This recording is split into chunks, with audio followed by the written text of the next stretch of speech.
how good are you feeling about going into the season, depth and talent and everything? Oh, very, very optimistic and feel very good about it. I mean, one thing when you get a chance to be around our team very much in these kids, they are a very upbeat, positive, chemistry's good. They like each other, and when you throw in the fact that hopefully we recruited some pretty good talent, those things are all you feel good.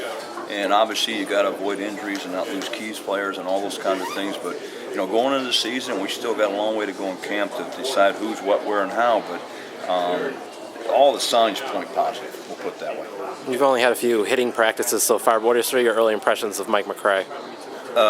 Mike's been doing fine, and I tell you what, all those freshman kids, they get thrown into a world that they're never used to. Not just the football part, but what they have to do outside of football, and they've all handled it well. I've been happy with Mike. Obviously, as they all do, he's got a lot of stuff to learn and go through yet, but he's a football player, and I'm very happy about it. And now Joe and James Ross, they both got experience last year. How much does that help them in making the next step in their game? Nothing replaces experience. No matter how many drills I do or how much film they watch, until they actually go out and do it, that's when you really see whether they're going to improve or not improve.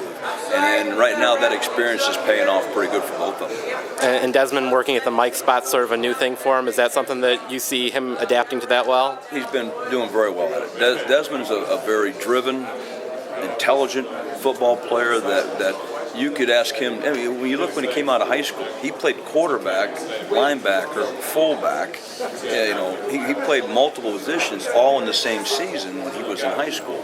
So you see that he's first off, physically he can do some things very well, but secondly, he's very intelligent at picking up whatever you're trying to teach him to do.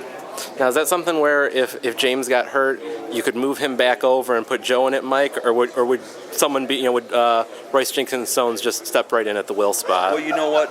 Your goal is always going to be play the next best player, right? And I talk to them all the time about it. I mean, even though they're listed as a Mike or listed as a Will, I like them to be interchangeable.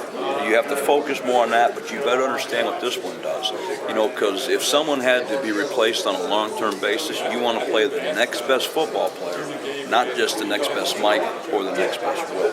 So to answer your question, yeah, I'd love to have interchangeable parts, and if it was best for the team to move a kid back and put the backup of that position up, I'd do it in a heartbeat.